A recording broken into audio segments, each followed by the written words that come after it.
మీ ఎలాంటి వ్యాపార ప్రకటనలకైనా వెంటనే మా ఛానల్ సంప్రదించండి. ఆధ్యాత్మికవేత్త దైవజ్ఞ బ్రహ్మశ్రీ వీరాపురం సుబ్రహ్మణ్య స్వామి గారు మనతో ఉన్నారు. గురువుగారితో మాట్లాడేద్దాం. నమస్కారం గురుగారు. శుభాశీస్సులండి. గురుగారు, ఫిబ్రవరి మాసం, మాఘమాసం, విశేషంగా కర్కాటక రాశి వాళ్ళకి ఈ నెలంతా ఎలా ఉండబోతుంది? ఎటువంటి విషయాల్లో అత్యంత జాగ్రత్తగా ఉండాలి? ఎటువంటి పరిహారాలు చేసుకుంటే బాగుంటుంది అంటారు? చాలా మంచి విషయం అడిగారు. మనకు ఈ యొక్క ఫిబ్రవరి నెల, మాఘమాసం కర్కాటక రాశి వారికి ఒక మాటలో చెప్పాలంటే ఎక్కువ శాతం అన్ని రంగాలలో కలిసి వచ్చే అవకాశాలే అధికంగా ఉన్నాయి. కొన్ని విషయాల్లో కొంతమందికి మాత్రం వాళ్ళ పుట్టిన సమయాన్ని బట్టి బిడ్డొచ్చిన వేళ గొడ్డొచ్చిన వేళ అన్నట్టుగా రాశిలో పుట్టిన వాళ్ళందరికీ బాగుంటుందా అంటే ఎక్కువ శాతం బాగుంటుంది, కొంత తక్కువ శాతం అన్నిట్లోనూ కొంత వ్యతిరేకతలు కూడా ఉన్నాయి. కాకపోతే ఆర్థికంగా కాదు, ఆర్థికంగా చాలా బాగుంటుంది. ఆర్థికపరమైన విషయాలలో చాలా బాగుంటుంది. ఈ ఆర్థికపరమైన విషయాల్లోకి వచ్చేటప్పటికి ఏదో ఒక విధంగా, ఏదో ఒక రూపాన, ఏదో ఒక రూపేణ వాళ్ళు చాకచక్యంగా తెలివితేటలతోటి కొంత వాళ్ళకి దైవానుగ్రహం వల్ల ఆర్థికపరమైన విషయాలలో మాత్రం అధిగమిస్తారు. ఉద్యోగం చేసే వాళ్ళకి ప్రమోషన్లు వచ్చే అవకాశము ఉంది, శాలరీలు పెరిగే అవకాశము ఉంది. అలాగే రియల్ ఎస్టేట్ వ్యాపారం చేసేటువంటి వాళ్ళకి కూడా ఊహించిన విధంగా లాభాల బాటలో, అంటే వ్యాపారం జరగక చాలా రోజులు డబ్బులు చేతికి అందక నిలబడిపోయి ఆగిపోయి ఉన్నటువంటి వాళ్ళకు కూడా కొంత ఊరటనిస్తుంది. ఈ మాసంలో ఉన్న పలానా చేతికి అందే అవకాశము ఉంది. ఆర్థికపరమైనటువంటి విషయాలలో కొంత కలిసి వచ్చే అవకాశాలు ఉన్నాయి. తర్వాత ఊపిరి కూడా వచ్చే అవకాశం ఉంది. అంటే ఇంకా రియల్ ఎస్టేట్ వ్యాపారాలే పతనమైపోయాయా, పడిపోయాయా, ఇంకా జరగవా అనంటే అది వాస్తవమే. కాకపోతే కొంత మేర ఊరటనిచ్చే అవకాశాలు కూడా ఉన్నాయి. అంటే మళ్ళీ ప్రారంభమయ్యే అవకాశాలు కూడా ఉన్నాయి. 100కి కనీసం ఒక 25% జరిగే అవకాశం ఉంది. అయినా ఆ 25% ఏమిటంటే ఎక్కువ శాతం కర్కాటక రాశి వాళ్ళకి అనుకూలంగా ఉంది. అందులో ఈ రాశి వారికి ప్రతి విషయాలలో, ప్రతి రంగాలలోనూ అనుకూలత ఉంది. విద్యార్థులకి చక్కగా పాస్ అయ్యే అవకాశము ఉంది. మంచి వాళ్ళు తెలివితేటలు, అలాగే వాళ్ళు ఎగ్జామ్కి వెళ్తున్నారు అంటే కూడా దైవ దర్శనం చేసుకొని ప్రతి ఒక్కరు వెళ్ళారంటే తప్పకుండా పాస్ అవుతారు. ఆ దైవ దర్శనం కూడా ఏమిటి? వీలైనంత వరకు గణపతిని దర్శనం చేసుకోండి కర్కాటక రాశి వాళ్ళు. లేదనుకోండి శివాలయాన్ని సందర్శించండి. ఈ కర్కాటక రాశి వాళ్ళు నాగదేవతలను శివాలయంలో నాగదేవతల్ని దర్శనం చేసుకున్నా కూడా వీళ్ళకి మంచి మెమొరీ పవర్ పెరుగుతుంది. ఏమిటి అది కూడా అంటే జ్ఞానానికి సర్పాలు ప్రధానమైనటువంటి అధిదేవతలు. ఓం శంఖపాలాయ విద్మహే మమ జ్ఞానప్రదాతాయ ధీమహి తన్నో సర్ప ప్రచోదయాత్. ఓం శంఖపాలాయ విద్మహే జ్ఞానప్రదాతాయ ధీమహి అంటే నాకు అనుక్షణము జ్ఞానాన్ని ప్రసాదించు. అనంతమైన జ్ఞానం అంటారు. ఏమంటారు? అనంతమైన జ్ఞానం అన్నమాట ఇది. అనంతమైన జ్ఞానం అంటే ఏంటంటే ప్రతి రంగంలోనూ ముందే పసిగట్టడం, అంటే ప్రతిదాన్ని ముందే గమనించడం, కనుగొనడం, దాన్ని అబ్జర్వేషన్ చేయడం, పసిగట్టడం, ముందే సూక్ష్మంగా అంతా కూడా తెలియచేసే అంత ఇది, లేదా తాను తెలుసుకోవడం కానీ 10 మందికి తెలియచేయడం కానీ అనేదే ఈ యొక్క అద్భుతమైన మంత్ర రహస్యం. అది కూడా సర్ప గాయత్రి మంత్రం. దాన్నే ఓం శంఖపాలాయ విద్మహే మమ జ్ఞానప్రదాతాయ ధీమహి. మమ అంటే నాకు, అనంతమైన జ్ఞానాన్ని ప్రసాదించమని. జ్ఞానప్రదాతాయ ధీమహి తన్నో సర్ప ప్రచోదయాత్. ఇది వీళ్ళకి అవసరం. ఎవరికి? కర్కాటక రాశి వాళ్ళకి. దానివల్ల ఇంకా కూడా అన్ని రంగాలలో వీళ్ళు అధిగమిస్తారు.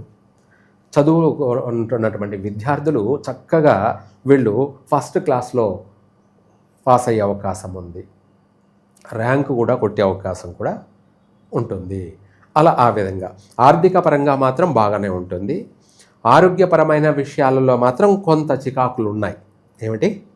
తలకు సంబంధించినటువంటి శిరోపీడనం.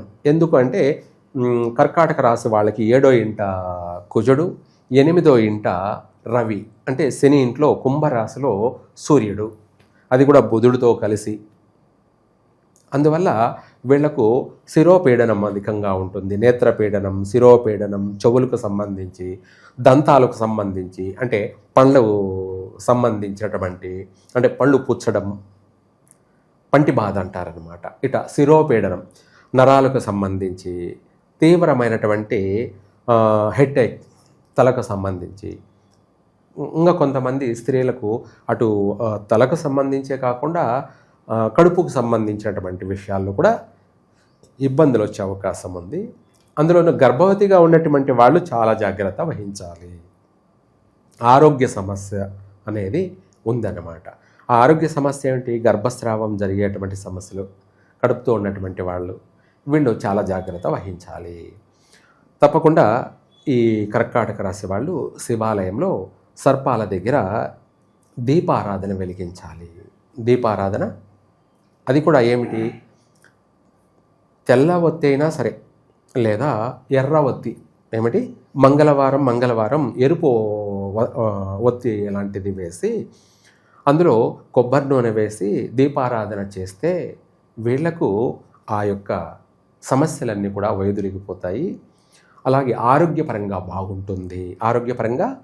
బాగుంటుంది తప్పకుండా. అంటే గర్భవతులుగా ఉన్నటువంటి వాళ్ళు ఈ పని చేయాలి. అలాగే శిరోబాధనంతో, శిరస్సు ఇది హెడేక్తో బాధపడుతున్న వాళ్ళు ఏం చేయాలి అంటే, మామూలుగా ఒక తుప్పు పట్టిన ఐరన్ లాంటిది ఇనుము తీసుకొని ఆదివారం రోజు మన తల నుంచి తగిలిస్తూ 3 సార్లు దిగదీసి దాన్ని పారేయాలి. అలా చేస్తే కూడా ఈ గ్రహ పీడలన్నీ కూడా వైదొలిగిపోతాయి. అష్టమంలో 8వ ఇంట శని ఇంట్లో సూర్యుడు, బుధుడు ఉండడం వల్ల ఆరోగ్యపరమైన విషయాలే కాకుండా ప్రమాదాలు కూడాను. ఏమిటి? వాహన ప్రమాదాలు, అధిక ప్రమాదాలు జరిగే అవకాశం ఉంది. కాబట్టి అందువల్ల చాలా జాగ్రత్తగా నడుచుకోవడం మంచిది. కర్కాటక రాశి వాళ్ళకి మిగతా విషయాలలో చాలా కలిసి వస్తుంది. ఆర్థిక పరంగా విపరీతంగా కలిసి వచ్చే అవకాశము ఉంది. విదేశీయాన యోగం గురించి ప్రయత్నం చేసే వాళ్ళకి నెరవేరుతుంది. గృహయోగం గురించి ప్రయత్నం చేసే వాళ్ళకి వాళ్ళ సొంత ఇంటి కళ నెరవేరుతుంది. ఇదే కాకుండా గృహ ప్రవేశాలు కూడా జరుగుతాయి. వివాహ ప్రయత్నాలు చేస్తూ ఆగిపోయినటివి కానీ, లేదా కొత్తగా ప్రయత్నాలు చేయాలనుకున్న వాళ్ళు కూడా చేస్తే ఈ మాసంలోనే వీళ్ళకు మంచి సంబంధాలు కుదురుతాయి. చకచక తొందరగా వివాహం కూడా జరిగిపోతుంది. అలాగే వీళ్ళింట్లోనూ శుభకార్యాలు జరిగే అవకాశము ఉన్నాయి. అలాగే వీళ్ళు ఇతరత్ర శుభకార్యాల్లో కూడా పాల్గొనడాలు కూడా అధికంగా ఉన్నాయి. ఇలా ఒక మాటలో చెప్పాలంటే 3 పూలు 6 కాయల్లా కొన్ని విషయాలలో బాగా ఉంది. విశేషమైనటువంటి అభివృద్ధి అనేది జరిగే అవకాశం ఉంది. అది కూడా స్పీడ్గా తొందరగా కూడా నెరవేరే అవకాశము ఉంది. ఇవే కాకుండా ఈ రాశి వాళ్ళకి, కర్కాటక రాశి వాళ్ళకి కోర్టు వ్యవహారాలతో చాలా కాలం పాటు బాధపడి వాటిని ఆ సమస్యల నుంచి సతమతమవుతూ ఫేస్ చేయలేక, ఇబ్బంది పడుతూ, చెప్పుకోలేక అనేక ఆటంకాలు, అవరోధాలు, అడుగడుగున గండాలు అన్నట్టుగా వాటి నుంచి నలిగిపోయినటువంటి వాళ్ళందరికీ కూడా ఒక కొత్త శుభవార్త అన్నట్టుగా ఆ కోర్టు వ్యవహారాల నుంచి పూర్తిగా క్లియర్గా బయటపడతారు. 100% జరిగే తీరాలి. ఇంకా వాళ్ళ కర్మానుసారాన్ని బట్టి కొంతమందికి ఉన్నా, కాకపోతే ఊరట కలిగే అవకాశం కూడా ఉంది. ఏమిటి? దాని నుంచి కొంత రిలీఫ్ కలిగే అవకాశం ఉంది, లేదా పూర్తిగా సమూలంగా దాని నుంచి బయటపడే అవకాశము ఎక్కువ శాతం ఉంది. కొంతమంది పుట్టిన సమయాన్ని బట్టి అందరికీ జరుగుతుందని కూడా మనం చెప్పలేము. ఎందుకంటే ఒక్కొక్కరు ఒక్కొక్క సమయంలో పుట్టి ఉంటారు. అదే గుడ్ టైమా బ్యాడ్ టైమా అది వాళ్ళ వ్యక్తిగత జాతకాన్ని మాత్రమే చూసుకోవాలి తప్ప ఇందులో కూడా సందేహం ఉంటుంది కొంతమందికి. ఎందుకు అంటే మనం ఇలా చెప్తున్నాం, మనకు జరగట్లేదు గురువుగారు అనుకుంటా. మళ్ళీ కామెంట్లు పెడుతున్నారు కదా, బాగానే చెప్తారు, చెప్పేది ఒకటి జరిగేది ఏమీ లేదు అని కూడా పాపం చెప్తూ ఉంటారు. తప్పేం లేదు, వాళ్ళు అనడంలో కూడా తప్పేం లేదు, ఎందుకంటే వాళ్ళకి జరగలేదు కాబట్టి వాళ్ళు అంటున్నారు. అలా అనేసి అందరికీ జరగలేదా అని వాళ్ళు అనుకోవడం కూడా తప్పే, పొరపాటే. అదే ఇది ఇక్కడ సూక్ష్మమైనటువంటి జ్ఞానం అవసరం.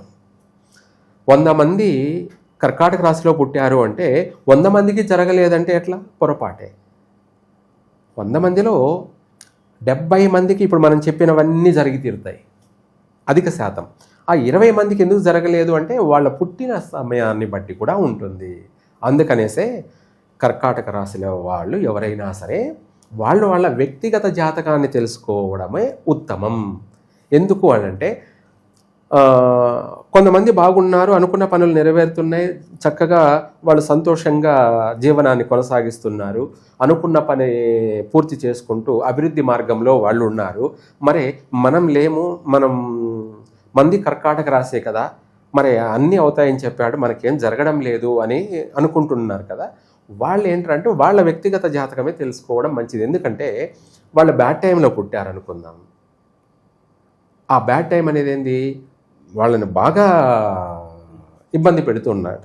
అప్పుడు ఏంటంటే ముళ్ళును ముళ్ళుతోనే తీయాలి, వజ్రాన్ని వజ్రంతోనే కొయ్యాలి అన్నట్టుగా వాళ్ళకు తగినట్టుగా వాళ్ళ జాతక ప్రకారంగా వాళ్ళు దాన్ని ఫాలో అయ్యి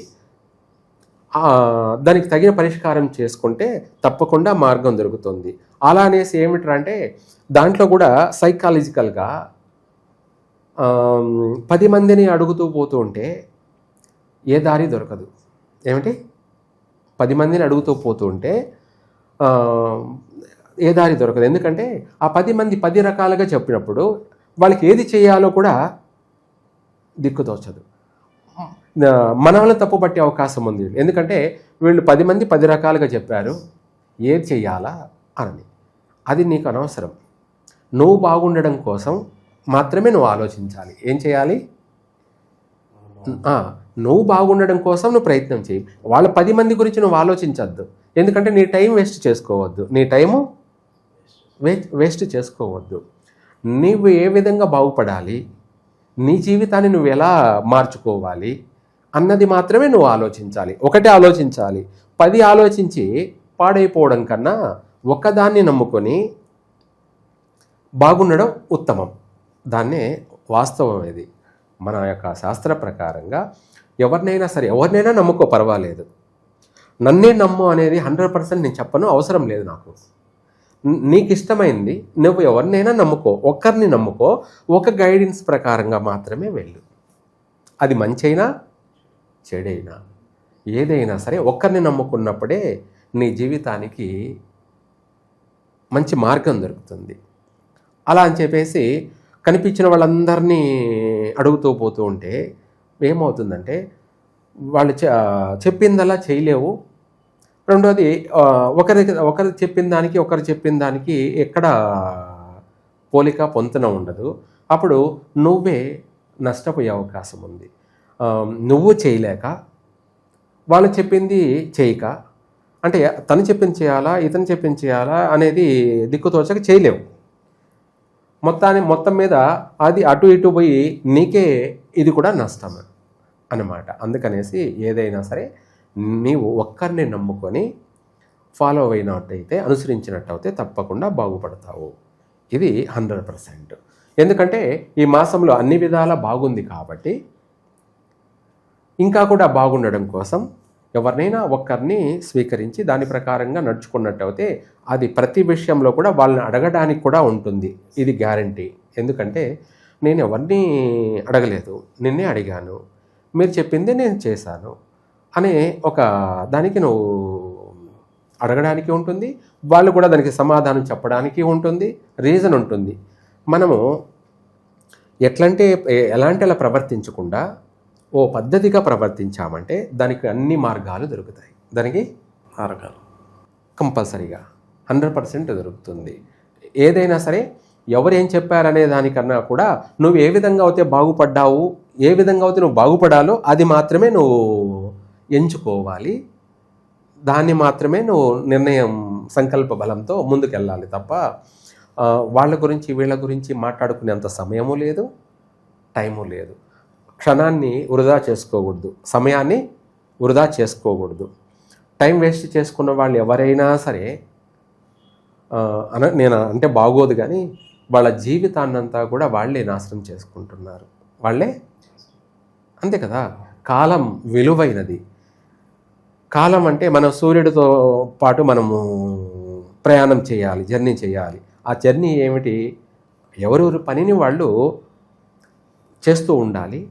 దాంతోపాటు మొండిగా ఏదో చేస్తున్నామంటే చేస్తున్నామని లేకుండా కాస్త తెలివిగా, అదే జాగ్రత్త, కాస్త తెలివిగా ఏ విధంగా చేస్తే ఆ పని అవుతుందో ఆ విధంగా చేయడమే ఫాలో కావడం, దాన్ని జర్నీ చేయడం. ప్రతి పని చేసుకుంటూనే వెళ్తూ ఉంటే తప్పకుండా నెరవేరుతుంది. దాన్ని కూడా ఆగిపోకుండా, ఆటంకాలు లేకుండా, మనకు శ్రమ లేకుండా అది ఆగిపోకుండా ఉండడానికి దైవాన్ని నమ్ముకొని చేసినప్పుడే తప్పకుండా ప్రతి ఒక్కరూ సక్సెస్ అవుతారు. చెప్పే పండితులకైనా కూడా గ్రహస్థితి, గ్రహాధీనంలో ఉండాల్సిందే ఎవరేమైనా సరే. కాకపోతే కాస్త తెలివిగా రాబోయేది, జరగబోయే వాటిని కాస్త తెలుసు కాబట్టి వాటిని నుంచి మనము తెలియనటువంటి ప్రజలకి, అమాయకులకి మనము తెలియచేయడం వల్ల వాళ్ళు వాటి నుంచి బయటపడతారు. వాళ్ళకైనా జరిగేది, నాకైనా జరిగేది ఒకటే. ప్రతి ఒక్క చెప్పే పండితులకి అయినా, సాధారణ అమాయకులకైనా జరిగేది ఒకటే. ఇంకా చెప్పాలంటే ఏమీ తెలియని అమాయకుడే దేవుడు కరుణిస్తాడు. ఎందుకంటే వాడు ఏమీ తెలియని వాడు కాబట్టి వాడిని భగవంతుడు తప్పకుండా అనుక్షణం వాడిని సంరక్షిస్తూనే ఉంటాడు, కాపాడుతూనే ఉంటాడు. వాడి పైన ఆయన దృష్టి ఉండే ఉంటుంది. తెలిసిన వాడిపైనే దేవుడు దృష్టి ఉండదు. ఎందుకంటే వీడు తెలిసిన వాళ్ళే అన్నట్టుగా ఆయన వీడు చూడు. వీడికి కష్టం వస్తుందో నష్టం వస్తుందో కూడా వీడికి తెలియదు. అదే దేవాలయంలో ఉన్నటువంటి పూజారి, పండితుడికి దేవుడి యొక్క విలువ కనపడదు, తెలియదు. ఆయన చేసుకుంటూనే ఉంటాడు జీవితకాలం. తను, తన పిల్లలు, తన వంశపారంపర్యంగా చేస్తూనే ఉంటాడు. అభివృద్ధి ఎక్కువ శాతం 100కి 90 మందికి అభివృద్ధి ఉండదు. 10% అభివృద్ధి ఉన్నారు. అది కూడా వాళ్ళ అదృష్టాలు అంటాం దాన్ని.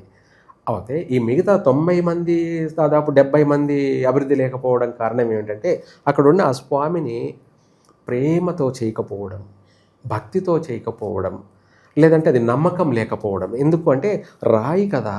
ఏమిటి? ఇక్కడ రోజు చేస్తున్నాం, మనము రోజు చేస్తూ ఉన్నాం కాబట్టి ఇది రాయి కదా అనే అపోహాలో తను ఉంటాడు. ఆ రాయికి మనము పూజ చేస్తున్నాం, మనమే కదా ప్రాణప్రతిష్ఠ చేసింది, మనం ప్రాణం పోసాము అంటే మనమే గొప్పవాళ్ళం కదా అనే కొంతమంది భ్రమలో కూడా ఉంటారు. ఎందుకంటే ఆ రాయి కదా, ఆ రాయిని చెక్కాడు, ఆ రాయికి నేను ప్రాణం పోసాను, ఆ రాయికి నేను ప్రాణం పోసింది అంటే నేను కదా గొప్పవాడిని అనే కొంతమంది అహంభావంలో ఉంటారు. వచ్చే పోయే వాళ్ళు ఏంటంటే భక్తులు, సాధారణ భక్తులు, భక్తులు భయం ఉంటుంది, భక్తి ఉంటుంది, భయంతో కూడుకున్న భక్తి ఉంటుంది. కొంతమంది ప్రేమతో కూడుకున్న భక్తి ఉంటుంది, కల్మషం లేని భక్తి ఉంటుంది. అప్పుడు వాళ్ళు ఆ భయముతోనూ ప్రేమతోనూ వచ్చి దేవుణ్ణి మొక్కుకోగానే వాళ్ళ కోరిక నెరవేరుతుంది. ఎందుకంటే ఆయన వాళ్ళకి కరుణించాడు కాబట్టి వాడు అనుకున్న పని నెరవేరి వాడు అంచెలంచెలుగా ఎదుగుతూ లక్షలు కోట్లు సంపాదించుకుంటూ వాడు అభివృద్ధిలో ఉన్నాడు. ఈడేమో ఈయన ఇక్కడే ఉన్నాడు, వాడేమో ఐఏఎస్ ఆఫీసర్ అయ్యేవాడు ఐఏఎస్ ఆఫీసర్ అవుతున్నాడు, వాడు ఒక పెద్ద కంపెనీకి సీఓ అవుతున్నాడు, ఇంకా చెప్పాలంటే ఆ కంపెనీలకే వాడు ఓనర్ అవుతున్నాడు. ఈయన కళ్ళ ముందర వచ్చి దండం పెట్టుకోబోతున్నాడు, వాడేమో అంచెలంచెలుగా సాధారణంగా వచ్చి దండం పెట్టుకున్నాడేమో ఎమ్మెల్యే అయ్యాడు, మంత్రి అయ్యాడు, లేదంటే ఎక్కువ చెప్పాలంటే సీఎం అయ్యాడు, పిఎం అయ్యాడు. ఈయనేమో ఆ గుడిలో ఆ రాయికి అభిషేకం చేసుకుంటూ, పూజ చేసుకుంటూ, హారతి ఇచ్చుకుంటూ ఉన్నాడు. ఎందుకు అంటే ఆయనకు నమ్మకం లేకపోవడం, లేదంటే రోజు చూస్తున్న అలవాటు కింద పట్టించుకోకపోవడం, మామూలుగా ఏంటంటే చూసే వాళ్ళ కోసం చేయడం, అంటే తన జీవితం కూడా బాగుపడాలిగా, తన జీవితం భుక్తి జరగాలిగా, అందుకనేసి తన కుటుంబాన్ని తన జీవితాన్ని పోషించుకోవడం కోసం మాత్రమే చేస్తున్నాడు. అందులో ప్రేమతోనూ భక్తితోనూ అనేది చేయడం లేదు. ఇలా అన్న కామెంట్ పెడతారు. ఎందుకంటే అది ఇక్కడ మనం చెప్పింది 100% సత్యమే. ఎందుకంటే ఆయన అంతంత మాత్రంలోనే, ఇంకా కొంతమంది అయితే కష్టాలు పడుతూనే ఉన్నారు, కొంతమంది అయితే దేవుడికి పూజ చేస్తూనే ఉన్నారు కానీ కష్టాలు పడుతున్నారు. కానీ వచ్చే పోయే భక్తులు మాత్రం బ్రహ్మాండంగా ఉన్నారు. బ్రహ్మాండంగా అంటే వాడు అనుకున్న ఉద్యోగంలో స్థిరపడ్డాడు, వాడు వ్యాపారం కాస్త పెద్ద ఉన్నత వ్యాపారంలో స్థిరపడి పెద్ద వ్యాపార సంస్థకి వాడు ఓనర్ అయి ఉన్నాడు. ఇంకా లేదు అంటే రాజకీయంగా వాడు ఇందాక మనం అన్నట్టుగా ఎమ్మెల్సీ, ఎమ్మెల్యే, మంత్రి, సీఎం, పిఎం వాడు రాణిస్తూ ఉన్నాడు. ఈయనేమో అక్కడే ఉన్నాడు. ఆడ స్పష్టంగా కనపడుతుంది. ఏమిటి? స్పష్టంగా అందరికీ కనపడుతుంది. ఇంకా నా పైన కామెంట్ పెట్టడం ఏముంది? ఆడ నువ్వు కామెంట్ పెట్టినా పెట్టకపోయినా ఇక్కడ క్లియర్ కట్గా కనపడుతూనే ఉంది. అదే ఎవరైనా సరే ప్రేమతో భక్తితో ఎవరైతే చేస్తారో వాళ్ళే ఈరోజు కాకపోయినా రేపైనా సరే వాడు కింగ్. ఈరోజు కాకపోయినా రేపే వాడు రూలర్. స్కూల్లో పిల్లలకి ఒక పిల్లవాడు లీడర్ ఎలా అవుతాడు, 100 మంది ఉంటే 100 మందిలో ఒకడే ఎందుకు లీడర్ అయ్యాడు? ఆ విధంగా ఇక్కడ ఎంతోమంది భక్తులు వస్తూ పోతున్నారంటే వాళ్ళు చేసే భయముతో కూడుకున్న భక్తి ఉంది చూడు. అదే భయపడనన్నా భయపడాలి, లేదంటే ప్రేమన్నా ఉండాలి, లేదంటే శ్రద్ధన్నా ఉండాలి. అదే శ్రద్ధాభక్తి. ఏమిటి? శ్రద్ధాభక్తి. వీటికి ఒక స్థాయిలు ఉంటాయన్నమాట. అలా ఈ విధమైనటువంటి దైవారాధన చేసుకుంటూ ఈ కర్కాటక రాశి వాళ్ళు ఎవరైతే ముందుకెళ్తారో ఈ కోర్టు వ్యవహారాల నుంచి పూర్తిగా బయటపడతారు, వాటి నుంచి పూర్తి విముక్తి కలుగుతుంది. అలాగే ఆరోగ్య సమస్యల నుంచి కూడా బయటపడతారు. సంతాన విషయంలో కూడా పుత్ర సంతానమే కలిగే అవకాశము ఉంది, అధికంగా పుత్ర సంతానం కలిగే అవకాశమే ఉంది. ఇలా అన్ని విధాలు కూడా ఈ రాశి వారికి కలిసి వచ్చే అంశాలే ఎక్కువగా ఉన్నాయి. ఓవరాల్గా కర్కాటక రాశి వాళ్ళకి ఈ మాసం ఎటువంటి ఫలితాలు ఉంటాయి, ఎటువంటి జాగ్రత్తలు తీసుకోవాలి, మంచి విశ్లేషణ అందించారు. ధన్యవాదాలు. సర్వే జన సుఖినో భవంతు.